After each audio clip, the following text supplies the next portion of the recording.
La acción o la conducta es lo que generalmente se considera el objeto de estudio de la sociología, siempre que ésta posea un contenido social. Desde Comte hasta la actualidad, la acción ha sido objeto de diversos enfoques teóricos y metodológicos, algunos más coherentes que otros. En nuestro criterio, el paradigma de Weber 1971 resulta uno de los de más peso en la sociología, además de ser desde nuestro punto de vista el que teóricamente y metodológicamente mejor puede explicar el fenómeno estudiado.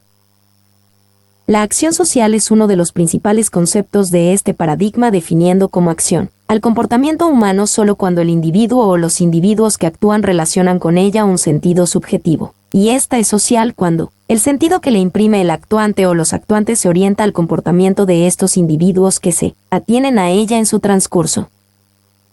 La comprensión es el término que Weber, 1971, utiliza metodológicamente para conocer al actuante, considerando que la acción humana se distingue por ser interpretada de modo comprensible. Este autor afirma que esta es sociológica en la medida en que de un modo interpretativo se puede analizar la acción del individuo y gracias a ello explique causalmente en su transcurso y consecuencia. Por tanto, la acción social supone dos factores, la motivación personal y la orientación al otro, que Weber, 1971, define como la espera. De tal forma, la comprensión permite que en el proceso histórico se puedan analizar las acciones de las personas en una actividad específica.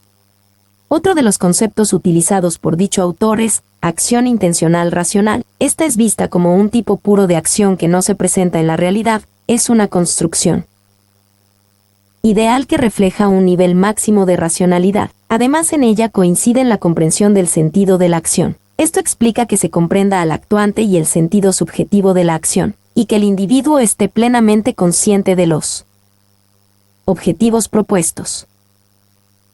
La mediatización por factores de índole objetivo en la orientación no es abordada por Weber 1971, especialmente cuando se maneja la motivación, por tanto brinda una idea de la sociedad atomizada, es decir, una interacción de individualidades aisladas desde el punto de vista de la sociología, que ofrece una interpretación comprensiva de las acciones. Dichas formaciones, Estado, instituciones, solo son procesos y conexiones de individualidades aisladas, ya que estas últimas las concebimos como portadores de acciones que tienen una orientación lógica. Por otro lado, la acción intencional racional no debe verse desde nuestro punto de vista como una acción que sea universal, ya que en su intento de crear una metodología a partir de idealizaciones desconoce el papel de la realidad en las abstracciones científicas y de esta forma el lugar de donde parte la acción intencional racional. Weber 1971 tiene en cuenta los elementos mediadores de la realidad social en la orientación de la acción social, lo cual implicaría la relación entre la acción social del individuo y el medio social en la comprensión de la acción. De esta forma, la comprensión del actuante puede ser un instrumento útil para la interpretación del proceso estudiado por nosotros. Afirma que existen distintas formas de acción social que van desde las más racionales hasta las más irracionales.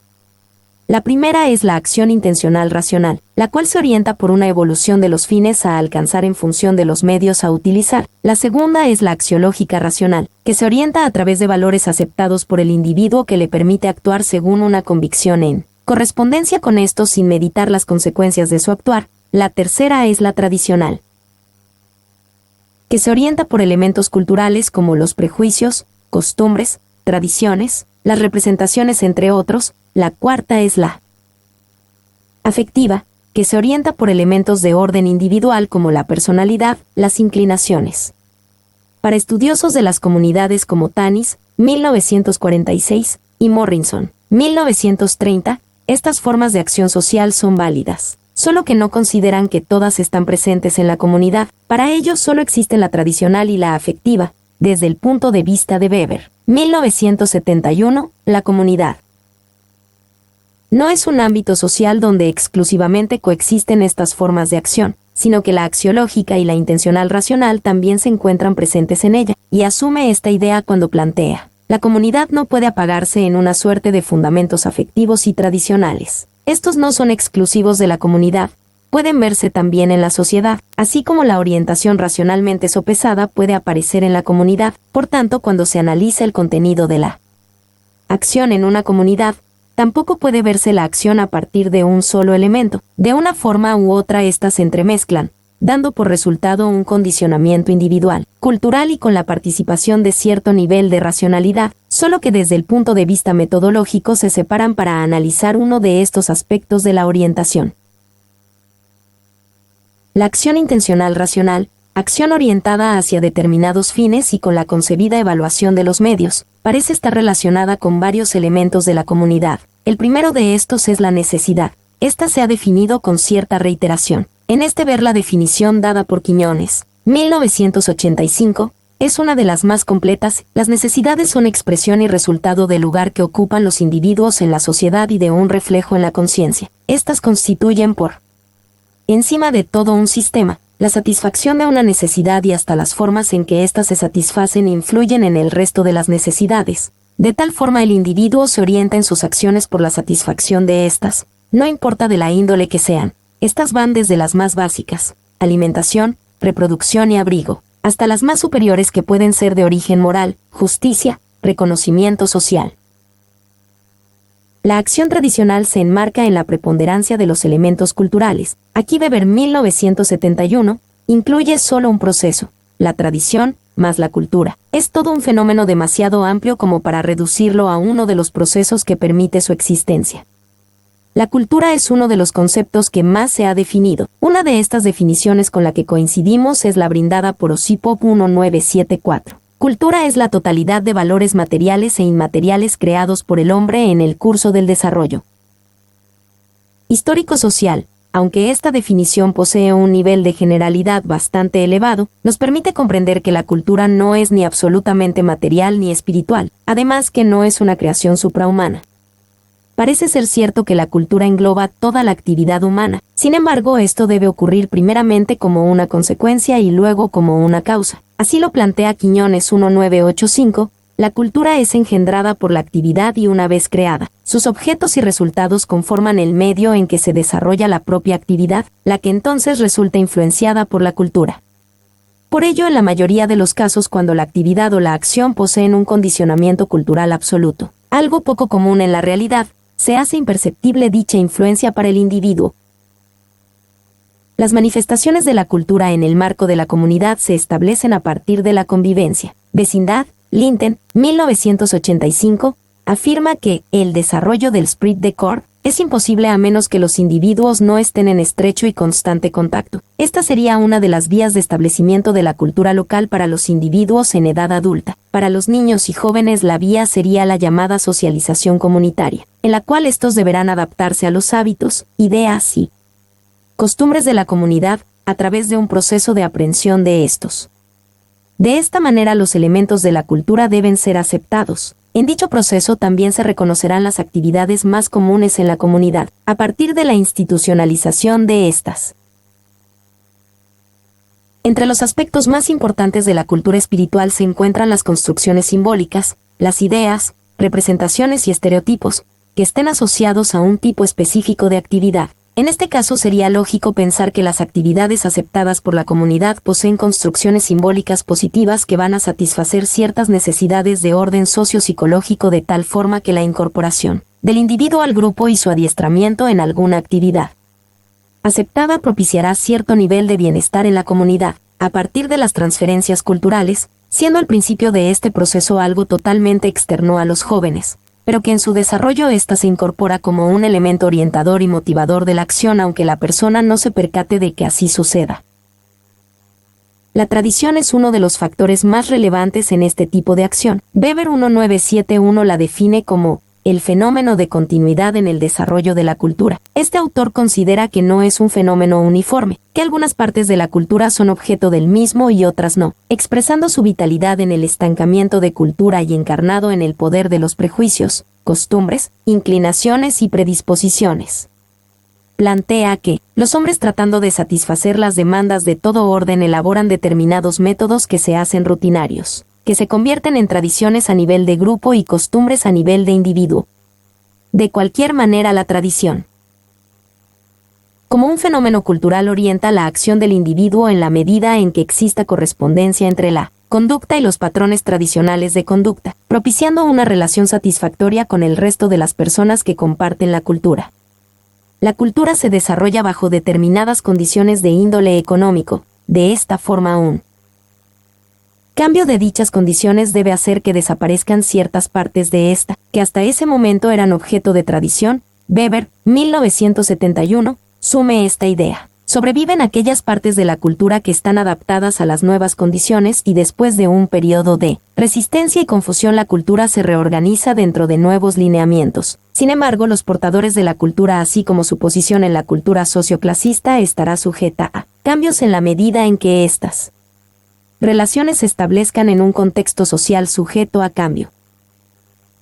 Otro elemento de la cultura que adquiere relevancia en la orientación de la acción es la inclinación. La forma en que ésta puede ser un agente predisponente para la acción se puede analizar a partir de la categoría motivación, la cual es definida por González Serra. La motivación es la regulación inductora del comportamiento, o sea, la motivación determina la dirección, objeto meta, y el grado de activación o de intensidad del comportamiento. Se asume que en la motivación participan los procesos afectivos, sentimientos y emociones. Las tendencias, que pueden ser las inclinaciones, y los procesos cognitivos, ocupando los aspectos y tendencias el papel más importante, de tal forma que la inclinación, como un componente de la motivación, puede orientar la acción en la medida en que se corresponda con el objeto, hacia el cual se proyecta. No solo juega un papel importante en la propia realización de la actividad, sino también en el momento en que el individuo se incorpora a esta, coincidiendo con Hormigo, 1994, cuando afirma: la motivación expresa un grado de interés o de inclinación hacia algo. Por tanto, aunque mediado por la motivación, la inclinación resulta de importancia en la orientación afectiva de la acción. Esta categoría se enmarca en el tipo de acción emotiva, aunque nuestra consideración puede formar parte de los elementos que orientan la acción tradicional, ya que esta no es un proceso totalmente asociado a personalidades individuales. Existencia de una distribución dispersa y variada de inclinaciones en correspondencia con las personalidades. De forma general, estos serán los elementos que en nuestra consideración son los necesarios para analizar la orientación que puede tener la acción participativa. Esto no quiere decir que algunas de ellas no sean factibles para estudiar el desarrollo de una actividad como esa, más como nuestro interés solo se centra en dicha acción. El hecho de que se hayan expuesto de forma aislada no quiere decir que entre ellos no exista ninguna relación, como se refería con anterioridad, la acción social es el resultado de la interconexión de los distintos elementos aquí expuestos y de otros que no se han tocado, y aún viéndolo de esta manera no se podría obviar la interrelación de los mismos en ambos niveles, el societal y el comunitario. El diagnóstico rural participativo, DRP. Sus características. 1.2.1 El diagnóstico rural. Van Montfort y Roncancio 1995 definen por diagnóstico el explicar qué sucede y por qué sucede. Para llegar a un diagnóstico de una situación es necesario aplicar las causas que la originan y adicionalmente confrontar esa situación-problema con una situación deseada para así detectar las necesidades de cambio. Según Tilley Davis 1996 es una actividad que se realiza para orientar la planificación de futuras actividades de generación y transferencia de tecnología, mientras que García 1992 indica que el diagnóstico sirve de base para delinear las intervenciones apropiadas a través del diseño de sistemas agrícolas sostenibles y para definir también necesidades de investigación. Sin embargo, Dourogeni y Santamaría 1996 plantean que debe ser dirigido a la acción de sus resultados, de los recursos disponibles, de los deseos y necesidades de los habitantes y usuarios, sus conocimientos técnicos y de las estrategias posibles de aplicar para cambiar la situación. Tilley Davis 1996 y García 1992 señalan que los objetivos del diagnóstico son identificar limitaciones potenciales o posibles problemas detectados, a partir de sus causas y éstas guarden relación con la realidad. Identificar limitaciones o problemas que afectan el funcionamiento del sistema, así como las causas que lo originan. En los últimos años se ha desarrollado un nuevo enfoque a partir del diagnóstico rural rápido, DRR, el diagnóstico participativo, DP. El DRR sigue teniendo todavía un carácter fundamentalmente extractivo.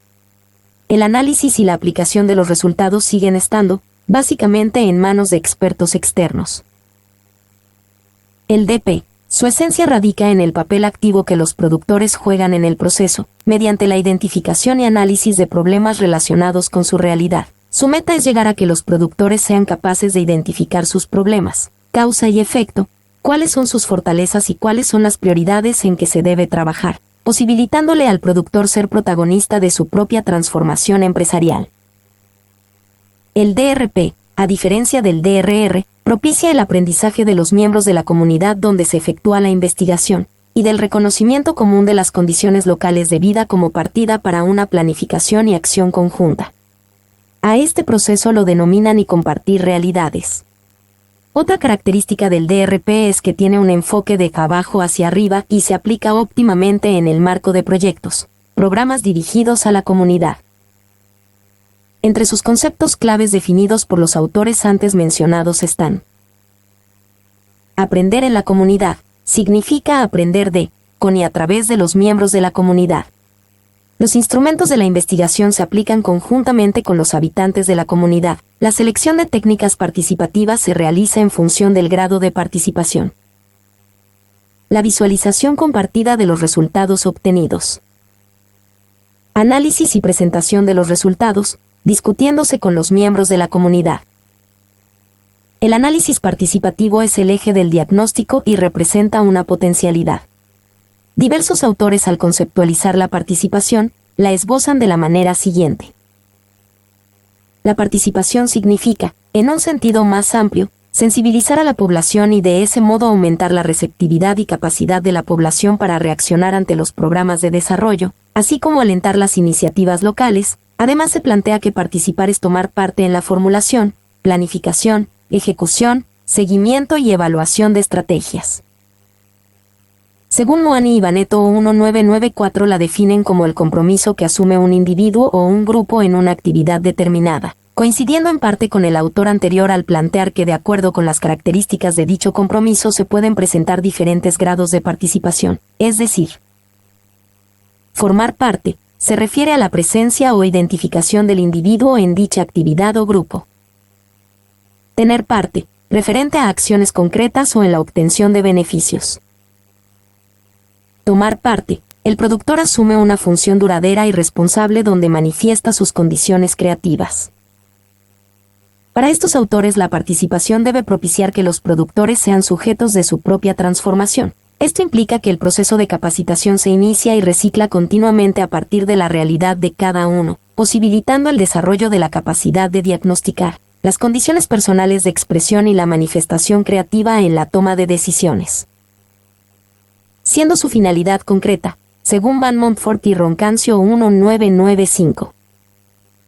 Identificar problemas y oportunidades puntuales en la comunidad. Extender las causas y efectos de los problemas planteados y pronosticar el impacto concreto de las oportunidades destacadas. Seleccionar aquellos problemas planteados y oportunidades relevantes que son de orden prioritario para las familias campesinas. Hughes 1996 muestra la importancia de la participación campesina, ya que su propia experiencia es el maestro más efectivo. La gente aprende a planificar, a encontrar solución a sus problemas, a enseñar a otros, a organizarse, a trabajar en grupos, adquiere habilidades tales como el dar y recibir dentro de una organización, puede también desarrollar creatividad, satisfacción por los resultados alcanzados y otros. Coincidiendo con este autor, Moani y Baneto 1994 con relación a la participación plantean que ésta estimula las reuniones interactivas para la solución de problemas, la responsabilidad individual y mutua. Argumenta que es la condición y la expresión de una comunicación-educación, en el cual el quehacer activo y consciente de sus miembros permitirá la transformación de sus condiciones de vida y de su propia personalidad. La gestión del hombre orientada a garantizar el desarrollo y la utilización de los recursos debe ser participativa, tendiendo claramente a la acción concreta y no limitarse al diálogo, los planes y los diagnósticos. Dourogeni y Santamaría 1996. Llamada 1997 demostró que a través de la participación de los trabajadores en el proceso de toma de decisiones y sugerencias de ideas, la empresa se beneficia.